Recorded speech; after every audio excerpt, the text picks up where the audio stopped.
Hello everybody, it's Starrapter here, and welcome back to another episode of This Week in Star Wars Canon, where every week you can look forward to me breaking it all down for you guys from the comics, the novels, the TV series, and anything else that connects back into the Star Wars saga. So make sure you go ahead and hit that subscribe button so you never miss another video. So getting into it, this week we had a little bit of everything. The first thing I'm going to be talking about is Star Wars Rebels had its final 2 episodes. That's right, Season 4, Episode 14 of Fool's Hope, as well as Episode 15, Family Reunion and Farewell. So I have my spoilers filled review on the channel right now for both of these episodes, so I'm not going to talk too long about this, and I don't want to give anything away, but what I will say is that I was fulfilled. I was satisfied by this last couple episodes of Rebels. It tied everything together, and just like any TV series that ends well, it basically wraps everything up, but it does tease us with something a little bit into the future. So Dave Filoni, this guy is amazing. He did Clone Wars, and now he actually finishes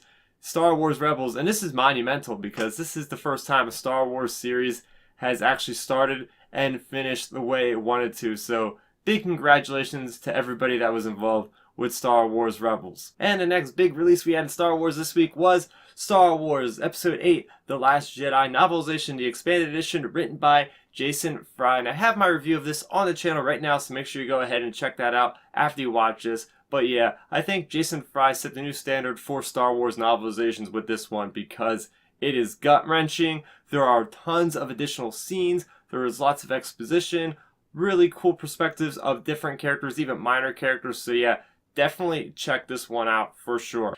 So now I want to move on to the comics, and the first one I want to talk about is Star Wars issue number 44, and this moves us into a brand new arc. This one is Mutiny at Mon Cala Part 1, and it is worth noting that there is going to be the start of a pseudo crossover between this and Darth Vader. I know it seems kind of strange because they're both set in different eras, but they are both going to be set on Mon Cala. So in this specific story arc for Star Wars, the Rebels, Luke, Han, Leia, they have gone to Mon Cala to get the support of these other kind of allies because Leia is trying to talk to the Grand Admiral there, but unfortunately they are ambushed by the Empire, who at the time occupies this planet. So they have to make a run for it, and by the end of this issue, Leia tries her best to plead with this Grand Admiral, but he does not want to support the Rebel Alliance at this time. So they have to go back to the drawing board. They go back to one of their hideouts, and now they are looking to get the king out of prison. The Mon Cala king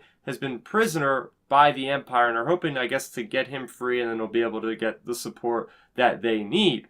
So, getting into the things that I liked about this issue, first off, they do mention Radis from Rogue One, so that's always something cool to notice that, we got these connections. We're continually in the Star Wars world of canon, tying everything else.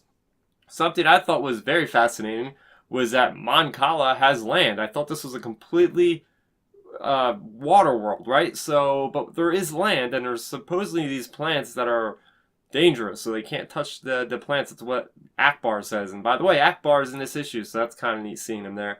I did like the whole kind of dialogue between Leia and this Grand Admiral named Urtia, and I think that's how you pronounce it. The whole time they're in danger, Leia's pleading to him for help, and they're getting fired at, and the guy's basically like, yeah, isn't this a bad time to be discussing politics and whatnot? And she continues to do it because they are at this point where they need to get all the support they can get against the Empire. They got their first victory against the Death Star, and that's what she stresses to this Grand Admiral, and he just doesn't want to have any of it. I also really like this one great reference to Raiders of the Lost Ark. So you have the rebels running through this jungle, right? You have Chewbacca who's on this boat, and the stormtroopers are chasing him through the jungle, and you have Han Solo screaming, "Chewie, start the boat!" Like, that's something right out of the first segment of Raiders of the Lost Ark, so I really dug that. And looking at the art, I thought this definitely improved from the previous couple issues that we had in the previous arc.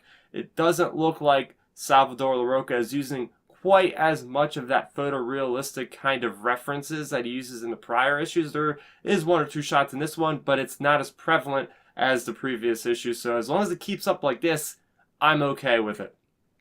The thing that I didn't like too much about this issue is it did feel a little bit too much like setup. I didn't really get any great revelations in this one. It was kind of like, okay, this is where we are and this is kind of where we're going towards. Now, one thing I want to note is that they do mention about this king of Mon Cala, and as somebody who has watched the Clone Wars, does that mean this is that same prince at the time that they were fighting the Quarrens with in the Clone Wars, which was Lee Char? Because we remember that Akbar was like his guardian at the time, and you had Anakin and everybody trying to go into civil war. So that'd be really cool if this king ends up being Lee Char. I hope that's right. Let me know in the comment section below. I don't know about the timeline, if they have gotten a king since then or whatever. At least in canon, I don't think they have explained that. And the last comic I want to talk about this week is Star Wars Adventures issue number 7. This is different from cover S, cover B. I had to get it because of my good old buddy Canon Jarvis, and it's very fitting that we get a Rebels-centric issue because we just had the finish of Star Wars Rebels TV series, and this came at a great time because this issue, at least the first story, is called Endangered, and it's a two-parter for the Rebels, and this is the epitome of Rebels, right? So we have the Rebels, they're trying to go and get this one-in-a-kind type of animal from the Empire because they're going to ship it to the Emperor, and this people have to have the animal because it's part of their culture or whatever. And that's really all you need to know. It's just an avenue for them to get some space action here with the Ghost, for Kanan and Ezra to have another lightsaber-wielding adventure with Sabine using explosives. And that's really all you need to know because, these Star Wars adventure comics, they're meant for the younger audience, so they're meant to just be a lot of fun, not too much plot. And that's what you get from this one. I think the art style lends itself perfectly to Rebels, being it's already an animated series. So yeah, this is just a great, fun story. I'm looking forward to the second part. And the other story that we have in this one, because we always have 2 stories in Star Wars Adventures, is Look Before You Leap.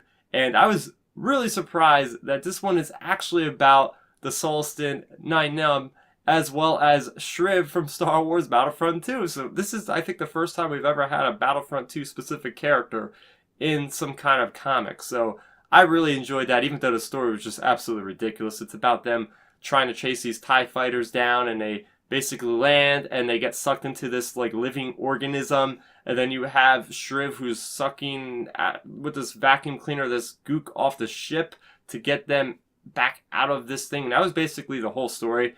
So the story was a bit bonkers, but the message goes just like the title says, always plan ahead before you're going to do something, because they just become brash and they go right to do something and they don't think ahead, they don't plan, and they get themselves in trouble when they don't have enough foresight into it. But yeah, I liked seeing Shriv again. We need to have more stories with Shriv because even in this comic, he still had that kind of Shriv vibe, which I really appreciated with the dialogue, that really funny kind of humor that comes from this character. So next week we have Darth Vader issue number 12 as well as Thrawn issue number 2 hitting store shelves. So we had lots of Star Wars content come out this week, so now it's time for all the discussions. What did you think of the Rebels finale? Please no spoilers. Do you plan on picking up the Last Jedi Novelization?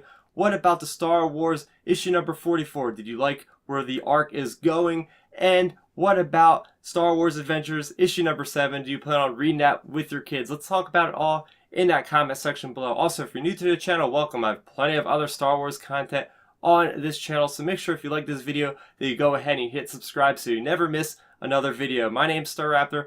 Thank you for watching, and may the Force be with you always. Thanks for checking out the video. Please hit that thumbs up symbol. It helps me know that I'm making content that you guys enjoy. And if you enjoyed this video, I also include 2 videos down below you guys should check out. And please consider subscribing to this channel. It helps support me, and it notifies you guys of when I get new videos up on the channel. You can also contact me on Twitter, Facebook, and Instagram at Starrapter.